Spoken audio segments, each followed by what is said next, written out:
ಮಕ್ಕಳೇ, ಹೇಗಿದ್ದೀರಾ? ನಿಮ್ಮ ಪರಿಶ್ರಮವೇ ನಿಮ್ಮನ್ನು ಜೀವನದಲ್ಲಿ ಮುನ್ನಡೆಸುತ್ತೆ.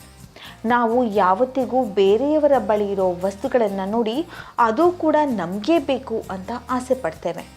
ಕೆಲವೊಮ್ಮೆ ಬೇರೆಯವರಿಗೆ ಮೋಸ ಮಾಡಿ ಅಥವಾ ಕಳ್ಳತನ ಮಾಡಿಯಾದರೂ ಆ ವಸ್ತುವನ್ನು ಪಡಿಬೇಕು ಅನ್ನೋ ದುರಾಸೆ ನಮ್ಮಲ್ಲಿ ಉಂಟಾಗುತ್ತೆ. ಮಕ್ಕಳೇ, ಹೀಗೆಲ್ಲ ಮಾಡಬಾರ್ದು. ಹೀಗೆ ಮಾಡಿದರೆ ತಪ್ಪಿಗೆ ತಕ್ಕ ಫಲ ಅನುಭವಿಸಬೇಕಾಗತ್ತೆ. ಒಂದು ಸುಂದರ ಕಥೆ ಮೂಲಕ ಈ ವಿಷಯವನ್ನು ನಾನು ನಿಮಗೆ ಮನದಟ್ಟು ಮಾಡಿಸಿಕೊಡ್ತೇನೆ. ಈ ಕಥೆಯ ಹೆಸರು ಜಾದುವಿನ ಚಕ್ಕಿ. ಗಮನ ಇಟ್ಟು ಕೇಳಿ.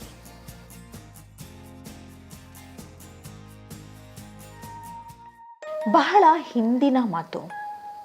ಒಂದು ಊರಲ್ಲಿ ಸೋಮ ಮತ್ತು ಮೋಹನ್ ಅನ್ನೋ ಇಬ್ಬರು ಸಹೋದರರಿದ್ದರು. ಅಣ್ಣನ ಹೆಸರು ಸೋಮ. ಈತ ಸಾಕಷ್ಟು ಶ್ರೀಮಂತ.